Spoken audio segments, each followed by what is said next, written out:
இனி மன்னிப்பு கேட்டு பிரயோஜனம் இல்லை. பெண்களை தெய்வமாக மதிக்கிற நாம் இன்றைக்கு பெண்களை இழிவாக பேசுகிற ஒருவன் அமைச்சர்கள் இருக்கிறான், அதை முதலமைச்சர் வேடிக்கை பார்க்கிறார் என்று சொன்னால் தப்பு செஞ்சுட்டு அது நெஞ்சத்தோட நெஞ்சத்துக்கு வர்றாங்க. அதுக்கு என்ன காரணம்? சட்டசபை கேள்வி கேட்டா தூக்கி வெளியே போடுறாங்க. மின்சார கட்டணம் உயர்வு, சொத்து வரி உயர்வு, சட்ட ஒழுங்கு சீரழிவு, போதைப்பொருள் நடமாட்டம், பாலியல் வன்கொடுமை, இது ஒரு பிரச்சனை இருக்கு. சட்டமன்றத்தில் என்ன நடக்கிறது? எந்த மக்கள் பிரச்சனையும் எதிர்கட்சி தலைவர் பேச முடிவதில்லை. அனுமதி வழங்குவது பேரவையில் 72 கேட்டாலும் தள்ளுபடி செய்கிறார்கள், பேரவையில் 55 கேட்டாலும் தள்ளுபடி செய்கிறார்கள், பேரவையில் 56 கேட்டாலும் தள்ளுபடி செய்கிறார்கள். இப்படி எல்லாமே நீங்கள் தள்ளுபடி செய்தால் வருகிற தேர்தலில் மக்கள் உங்களை தள்ளுபடி செய்து விடுவார்கள் என்பதுதான் இன்றைய யதார்த்தமான. இப்போ இன்னைக்கு எல்லாரும் பத்திரிகையில பார்த்துட்டு தலைப்பு செய்தி என்ன தலைப்பு செய்தி? பொன்முடி பேசிய ஆபாச பேச்சு.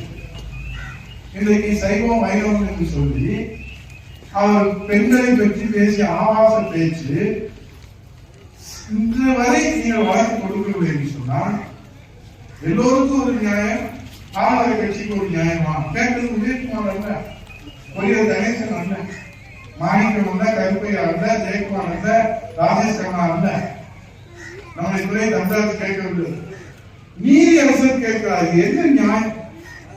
எவ்வளவு பேருக்கு இந்த செய்தி போயிருக்கிறது, எவ்வளவு மன உளைச்சல் ஏற்பட்டிருக்கும். வீட்டிலிருந்து புறப்பட்ட அம்மை கூட பல மக்களை இந்த செய்தி, இந்த கருத்து சென்று சேர்ந்தடித்து விட்டது. இனி மன்னிப்பு கேட்டு பிரயோஜனம் இல்லை. பெண்களை தெய்வமாக மதிக்கிற நாம் இன்றைக்கு பெண்களை இழிவாக பேசுகிற ஒருவன் அமைச்சர்கள் இருக்கிறான், அதை முதலமைச்சர் வேடிக்கை பார்க்கிறார் என்று சொன்னால் ஏன் நடவடிக்கை எடுப்பதற்கு தயக்கம்? அப்படியானால் முதலமைச்சர் ஸ்டாலின் அவர்களுக்கும் இன்றைக்கு பொன்முடி சொன்ன கருத்துக்கும் அதை உடன்படுகிறாரா? அதை ஆதரவளிக்கிறாரா? அதை அவமதிக்கிறாரா என்று மக்கள் சந்தேகப்படக்கூடிய ஒரு சூழ்நிலை ஏற்பட்டிருக்கிறது. கண்துடைப்புக்காக கட்சி பதவியிலிருந்து எடுக்கிறாங்க. அமைச்சர் பதவியை கட்சிக்கே லாயக்கல் என்று சொன்னால் அமைச்சருக்கு எப்படி பொன்முடி லாயக்காக வருவார்? அதுதானே அடிப்படையான கேள்வி. இன்னைக்கு நீதிமன்றம் சட்டத்திற்கு மேலானவர்கள் யார்? சட்டத்திற்கு மேலானவர்கள், சட்டத்திற்கு முன்பாக அனைவரும் சமம். ஆகவே இன்றைக்கு முதலமைச்சர் அந்த அவர் மீது நடவடிக்கை எடுப்பதற்கு தயங்குகிறாரா, நடுங்குகிறாரா நமக்கு தெரியும்.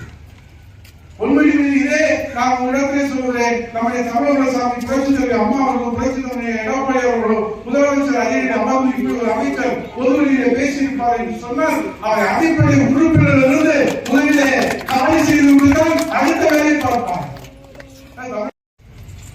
அந்த பொன்முடியும் வர்றாரு, முதலமைச்சர் வர்றாரு, அமைச்சர் கூட்டத்துக்கு வர்றாரு, பொதுவெளியில வர்றாரு. அப்ப நீங்க என்னதான் நினைச்சுக்கிட்டு இருக்கீங்க? எவ்வளவு அறிவுக்கு தக்க வகையில பேசியிருக்கிறார். இது மாதிரி வேளாண் பேசினா நீங்க அனுமதிக்கிறீங்களா? எத்தனை வழக்கு போட்டிருக்கீங்க? ஏன் இவர் மீது வழக்கு போடுவதற்கு தயக்கம் என்று நீதிமன்ற நீதிபதி டிஜிபியை வர சொன்னதற்கு பிறகு அதற்கு பிறகு வழக்கறிஞர் ஆகிறார். இது ஒரு பாணி சொல்றதுக்கு ஒரு சொல்லுதான். நீங்க சொல்ல உதவிப்பா, இதெல்லாம் நம்ம பத்திரிகையில படிச்சிருக்கோம், தெளிவா எங்களுக்கு தெரியும். தப்பு தான். தப்பு செஞ்சுட்டு அது நெஞ்சத்தோட நெஞ்சத்துக்கு வர்றாங்க. அதுக்கு என்ன காரணம்? அவர் வழிநடத்துறவர்கள் இந்த கருத்திலே ஒத்து போகிறாரா? இது முதலமைச்சர் ஸ்டாலினுடைய கருத்தா? அதைத்தான் பொன்முடி அந்த பொது மேடையில பேசினாரா என்ற சந்தேகம் மக்களுக்கு வருகிறது. அதை நான் உடன்படவில்லை என்று சொன்னால் உடனடியாக நடவடிக்கை எடுக்க வேண்டுமா வேண்டாம்? இதை நீங்க மக்களிடத்திலே சொல்லணும், அவ்வளவுதான், வேற ஒன்றும். இன்னைக்கு நாங்கெல்லாம் தமிழ்நாட்டில் முதல் மாநிலம் தான். கரண்ட் வாங்கணும் 73 வருஷத்துல 5 லட்சம் கோடி, இந்த 4 வருஷம் 4 லட்சம் கோடி. சட்டசபை கேள்வி கேட்டா தூக்கி வெளியே போடுறாங்க. வெளியே தூக்கி 40 நல்ல விஷயம். ஆனா எப்படியாவது வெளியே தூக்கி போடுறாங்க காவல் வைத்து. அப்ப நீங்க இதெல்லாம் நாங்க ஒவ்வொரு வாக்காளர்களுக்கும் நீங்க சொல்லணும். ஒரு கையில் ஒரு துண்டு பிரசுரம் கொடுத்துருவோம், அதில் சொல்லிருக்கோம். இதே மாதிரி உங்களுக்கு தொடர்ந்து துண்டு பிரசுரத்தை வழங்கப்படும். இதை நீங்கள் நாட்டு நடப்பை தெரிந்து கொண்டு நம்முடைய அம்மாவின் திட்டங்கள், புரட்சி தலைவர் எடப்பாடியுடைய திட்டங்கள், இது சொல்றதால என்ன அவங்க சிந்திப்பாங்க. செய்திகளை உடனுக்குடனும் துல்லியமாகவும் தெரிந்து கொள்ள சப்ஸ்கிரைப் பண்ணுங்க.